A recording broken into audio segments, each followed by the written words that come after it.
Imagine a bustling city, full of life, nestled at the foot of a seemingly peaceful mountain.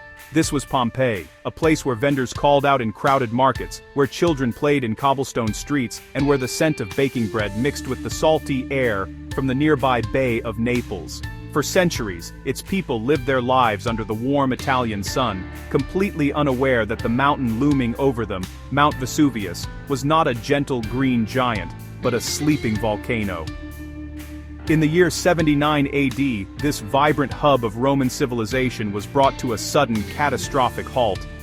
The story of Pompeii is not just about a city, it's a story about a moment, a single day when time itself was stopped in its tracks. The eruption of Mount Vesuvius was an event of cosmic proportions, a demonstration of the raw, untamable power of our planet. In a matter of hours, it unleashed a force that buried Pompeii and its neighbor, Herculaneum, under a thick blanket of volcanic ash and pumice. This ash, which fell like a deadly snowstorm, entombed everything it touched.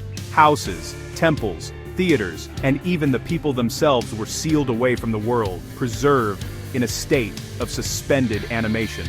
For over 1,500 years, the city lay hidden and forgotten, a lost chapter in the book of human history, waiting for a curious future to rediscover its secrets and read its final tragic pages. What makes Pompeii so extraordinary is that it wasn't simply destroyed, it was preserved. Unlike other ancient ruins that have crumbled over millennia, worn down by wind and rain, Pompeii offers us a near-perfect snapshot. The volcanic material created a protective shell, guarding the city's secrets from the ravages of time. When archaeologists began to peel back these layers in the 18th century, they found something astonishing. They didn't just find buildings, they found a world. They found loaves of bread still in the ovens, political graffiti scrawled on walls, and mosaics so intricate they seemed to have been laid just yesterday. It was as if the entire population had simply vanished, leaving everything behind. This remarkable preservation provides us with an unparalleled window into the Roman world. We can walk its streets, enter its homes, and stand in its grand amphitheater. We can see the deep grooves carved into the stone roads by the constant passage of chariot wheels. We can peer into the taverns where citizens drank wine and gambled with dice. We are not just looking at ruins, we are stepping into a crime scene frozen for 2 millennia, and every object, every building, every skeleton is a clue. Pompeii allows us to connect with our ancient ancestors on a profoundly human level, reminding us that for all our technological progress, we share the same fundamental hopes, fears, and daily routines. The day of the eruption began like any other in Pompeii, but then, a tremendous explosion, a sound louder than any thunder, ripped through the sky. A colossal column of smoke, ash, and gas shot miles into the atmosphere, so high that it blotted out the sun and plunged the bustling city into an eerie darkness. This was the opening act of Vesuvius's terrifying performance. The initial phase rained down a constant shower of lightweight pumice stones, piling up foot by foot, causing roofs to collapse under the immense weight and trapping terrified residents inside their homes. Some tried to flee, clutching their children and their most precious belongings, while others chose to shelter, hoping the storm would pass. But the worst was yet to come. As the eruption continued, the massive column of volcanic debris in the sky became too heavy to support itself and collapsed. This triggered a series of pyroclastic surges, superheated fast-moving avalanches of hot gas, and volcanic matter. These deadly clouds raced down the slopes of Vesuvius at speeds over 100 kilometers per hour, with temperatures soaring to hundreds of degrees Celsius. For anyone still alive in Pompeii, there was no escape. The heat was so intense that it would have killed instantly, boiling brains and vaporizing soft tissues before the ash even had a chance to bury the bodies. It was a silent, swift, and utterly devastating end. The city of Herculaneum, located even closer to the volcano's base, met a similar but distinct fate. While Pompeii was buried primarily under lighter ash and pumice, Herculaneum was engulfed by the pyroclastic flows, which filled the town with a dense mud-like material that eventually hardened into solid rock. This process sealed the town even more effectively than in Pompeii, preserving organic materials like wood, fabric, and even food in extraordinary detail. In the boathouses along Herculaneum's ancient shoreline, archaeologists discovered hundreds of skeletons, the remains of people who had run to the sea, hoping for a rescue that would never arrive. They huddled together, waiting in terror as the fiery cloud descended upon them. When the eruption finally subsided after about 18 hours, the landscape was forever changed. Where there had once been thriving cities and lush vineyards, there was now a silent gray desert of volcanic rock and ash, meters deep. Pompeii and Herculaneum had vanished from the face of the earth. The millions of tons of material that Vesuvius had spewed out had created a perfect tomb, sealing away the final moments of thousands of lives. The people, their homes, their art, and their culture were locked away, waiting beneath the ground. The very force that had annihilated them had also, paradoxically, ensured their immortality, creating a time capsule for future generations to explore.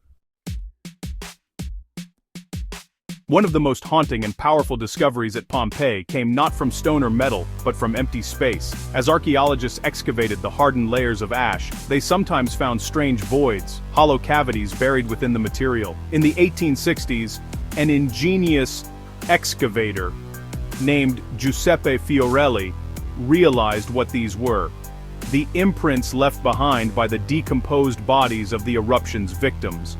The fine ash had solidified around the people as they fell, capturing their exact shape and posture in their final moments. As the bodies decayed over the centuries, they left behind these ghostly, human-shaped holes in the earth, a negative space holding a story. Fiorelli developed a brilliant technique to bring these figures back to life. By carefully pouring liquid plaster into the cavities, he was able to create detailed casts of the victims. When the surrounding ash was chipped away, what emerged was a stunningly lifelike statue of a person from 79 AD, frozen at the very instant of death. These are not artistic sculptures, they are direct, three-dimensional photographs of a tragedy. We see a man curled in a fetal position, a woman shielding her child, a dog writhing as it struggles to break free from its chain.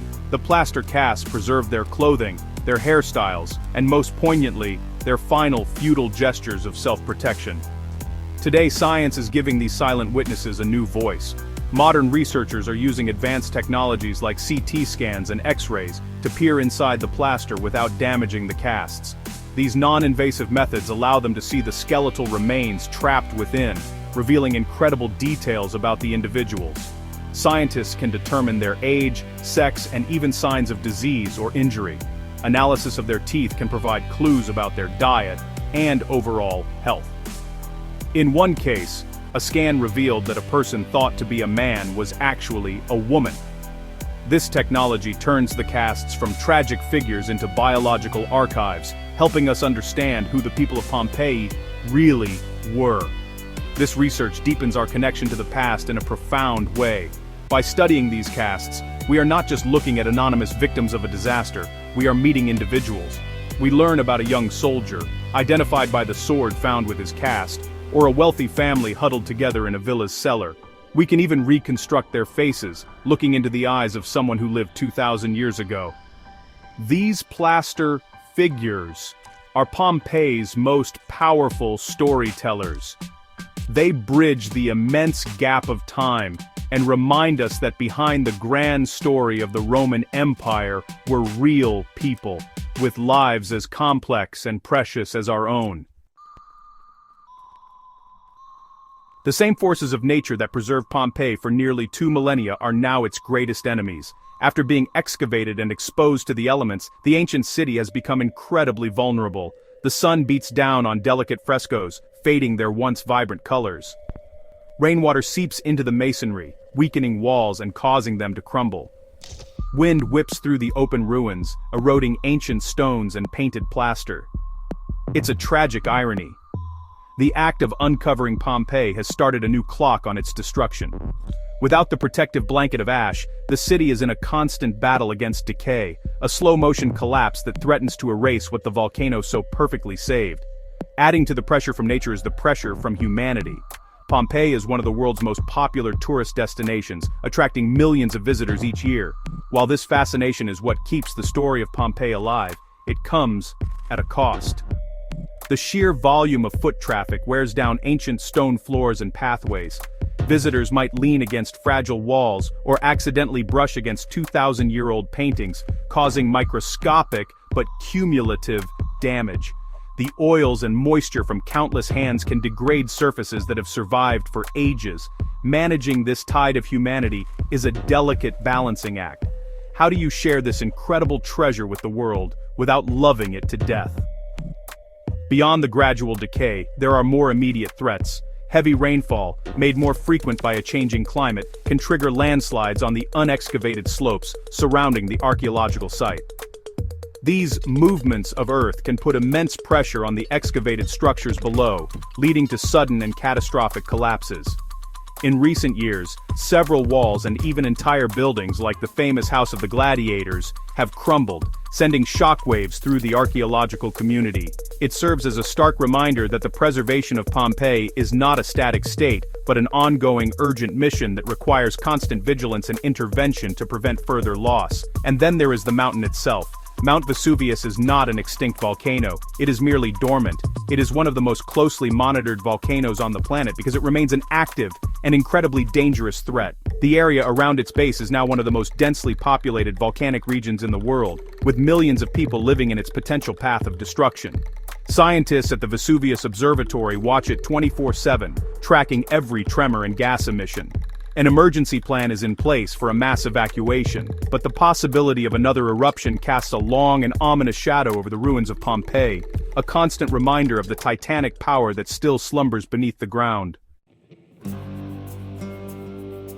In the face of these relentless threats, scientists and archaeologists are turning to the tools of the 21st century to save the city of the 1st century. One of the most ambitious projects is the creation of a complete, high-resolution, three-dimensional model of the entire site. Using powerful laser scanners that can measure over 1 million points per second, teams are meticulously capturing every building, every street, and every artifact. This creates a digital ghost of Pompeii, a virtual replica so accurate that it preserves the city in its current state forever. This digital archive is an invaluable insurance policy against future collapses or decay, ensuring that even if a structure is lost, it will not be forgotten. This technology does more than just preserve. It revolutionizes how we study the city. Handheld infrared scanners allow researchers to create detailed three-dimensional models of specific areas on the fly, right in the field. These devices can essentially see through walls, revealing hidden infrastructure like water pipes and sewer systems without the need for destructive excavation. Archaeologists can now explore what lies beneath the surface digitally, peeling back layers on a computer screen to understand how the city was built and how it functioned. This non-invasive approach is the future of archaeology, allowing us to ask new questions and find answers while leaving the ancient site itself undisturbed. To combat the threat of structural collapse, a sophisticated monitoring network has been deployed across Pompeii. This system combines data from the Italian Space Agency's satellites with a network of wireless sensors on the ground. The satellites use radar to detect minute shifts in the ground, measuring movements as small as a millimeter from space. Meanwhile, the ground sensors track the stability of individual walls in real time. All this data is fed into a central system that acts as an early warning network, alerting conservators to potential problems before they become catastrophic failures, allowing them to intervene and reinforce fragile structures. Even the delicate task of cleaning and restoring Pompeii's beautiful frescoes has been transformed by technology. For years, conservators struggled with methods that often did more harm than good, such as applying wax that trapped moisture and caused paint to flake. Now, they are using precision lasers. A powerful, near-infrared laser is carefully aimed at the frescoes, blasting away centuries of grime, pollution, and harmful old preservatives. The laser's energy is calibrated to vaporize the dirt without harming the delicate paint layer underneath. This technique reveals the painting's original, brilliant colors, bringing the art of Pompeii back to life with a clarity that was previously unimaginable. The astonishing level of preservation at Pompeii allows us to reconstruct the rhythms of daily life with incredible precision. By studying the deep ruts worn into the city's stone-paved streets, for example, Professor Eric Pohl uncovered a surprisingly modern solution to urban congestion. He analyzed the patterns of wear on the curbs and stepping stones, discovering that Pompeii had a sophisticated traffic management system. Many streets were designated as one-way, guiding the flow of carts and wagons in an organized manner, much like the grid systems of modern cities like Manhattan. This reveals a level of civil planning and forethought that is truly remarkable for the ancient world. Further investigation has even led to the re-evaluation of major landmarks. A large colonnaded building long identified as the Gladiator Barracks, due to its proximity to the amphitheater, has been called into question. New analysis of its elegant decorations, fine wall paintings and expensive renovations suggests it was far too grand for housing gladiators, who were often slaves or prisoners. Instead, evidence points to it being a vibrant public space, perhaps a thriving market or a luxurious commercial building. This discovery changes our understanding of the city's social fabric, showing that a building's purpose could be more complex and elegant than previously assumed. The city's water system was another marvel of Roman engineering. A great aqueduct brought fresh mountain water into Pompeii, which was then distributed through a network of lead pipes to more than 40 public fountains scattered throughout the city. These fountains were social hubs, places where neighbors would gather to collect water and exchange news. Many wealthy homes even had running water piped directly into their kitchens and private baths, a luxury that would not become common again for many centuries. To keep pedestrians' feet dry from the water and waste that flowed in the street channels, large stepping stones were placed at intersections, acting as ancient crosswalks. At the heart of public life was the magnificent amphitheater, the oldest known stone-built amphitheater in the Roman world. It could hold up to 20,000 spectators, drawing crowds from all over the surrounding region for gladiatorial games and public spectacles. Seating was strictly hierarchical, a mirror of Roman society. The elite sat in the front rows, while ordinary citizens, women, and slaves were relegated to the upper tiers. A sophisticated system of awnings could be unfurled on pulleys to shade the crowd from the hot sun. Graffiti found on nearby walls depicts different types of gladiators, giving us a glimpse into the celebrity culture surrounding these ancient warriors. What did the people of Pompeii eat and drink? Thanks to the unique preservation, we can answer this question in delicious detail.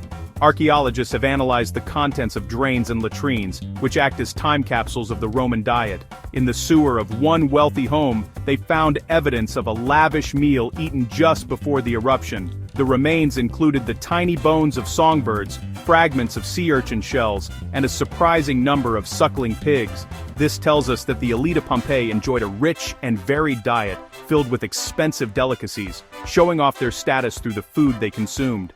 Wine was central to life in Pompeii, not just as a drink but as a major part of its economy. The volcanic soil around Vesuvius was perfect for growing grapes, and the city was a major wine producer. But Roman wine tasted very different from what we drink today. Ancient texts suggest they preferred a strong, oxidized flavor that modern palates might find spoiled. To understand this better, some vintners are now recreating Pompeian wine, using replica Roman presses and ancient grape varieties. These experiments reveal that wine was typically drunk between meals, often in the city's many bars, rather than being paired with food as is common now. Dozens of these bars, known as thermopolia, have been found scattered throughout Pompeii, often on busy street corners. These were the fast food joints of the ancient world, with L-shaped counters containing large clay pots that held hot food and drinks for sale. They were lively social centers, especially at night, where artisans and workers would gather after a long day. One such establishment, the Bar of Amarantis, was a popular spot for socializing. It was in places like this that people would relax, gossip, and engage in one of the city's favorite pastimes, gambling with dice, an activity that was technically illegal but widely tolerated. The discovery of these food and drink establishments paints a vivid picture of a city that was alive with flavor and commerce. From the humble street corner bars serving hot wine to the extravagant banquets of the wealthy, food was a way to socialize, conduct business, and display one's place in society. We can almost smell the baking bread, hear the sizzle of food, and listen to the chatter of patrons in a tavern. These details bring the stone ruins to life, transforming them from an archaeological site into a living, breathing community that we can almost taste and touch across the centuries. In the neighboring town of Herculaneum, archaeologists in the mid-18th century made a discovery of world-changing potential, an entire library, the only one to survive from the classical world. Inside a grand villa, they found hundreds of papyrus scrolls. But there was a problem. The intense heat from the pyroclastic flow had carbonized them, turning them into blackened, brittle charcoal logs. For centuries, trying to unroll them was a heartbreaking task. The scrolls would simply crumble into dust at the slightest touch. An immense collection of ancient knowledge containing lost works of philosophy, poetry, and history was locked away, seemingly forever. Today we stand on the verge of a breakthrough, thanks to the power of particle physics. Scientists are taking these fragile, carbonized scrolls to synchrotron facilities, massive machines that produce X-rays 1,000,000 times more powerful than those used in hospitals. By scanning the scrolls with these intense beams of light, they can create a detailed three-dimensional image of the rolled-up papyrus. The challenge is immense, because the ink used by the Romans was carbon-based, made from soot. This means the ink has nearly the same density as the carbonized papyrus it's written on, making it almost invisible to conventional X-rays. However, researchers have developed new methods to overcome this obstacle. They have found that while the ink and papyrus have the same density, the ink layer is slightly thicker, creating a subtle texture on the papyrus surface that can be detected by the powerful X-rays. Using sophisticated computer algorithms and artificial intelligence, scientists are learning to recognize these subtle differences and virtually unroll the scrolls on a computer. It is a slow and painstaking process, like trying to read a secret message written in invisible ink. But it's starting to yield astonishing results. The team has already managed to isolate and read individual words and phrases from within the blackened lumps. Words like, "they would fall" and "they would say" have emerged from the digital darkness, the first voices to speak from this lost library in 2,000 years. The ultimate goal is to read entire scrolls within the next decade. If successful, this project could rewrite history. We might recover lost plays by Sophocles, forgotten histories by Livy, or unknown philosophical treatises that could reshape our understanding of the classical world. These burnt scrolls are a final, tantalizing secret from the eruption, a library waiting to be reborn through the light of modern science.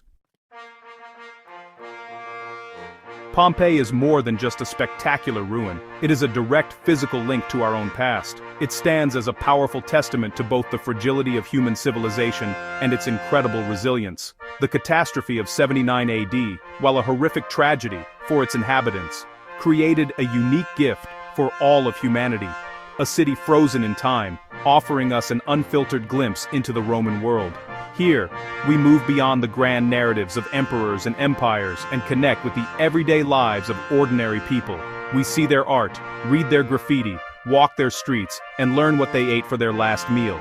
This human connection is what makes Pompeii eternally fascinating. Studying Pompeii is crucial for understanding the foundations of our own world. Roman civilization laid the groundwork for so much of Western culture, from our laws and languages to our architecture and engineering.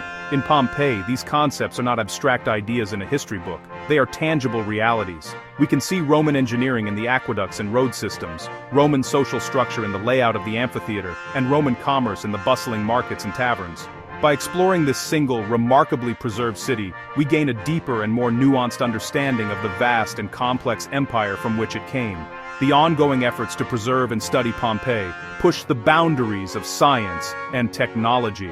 The challenges of saving this fragile site have spurred innovation in fields ranging from materials, science, and geology, to computer modeling and satellite imaging.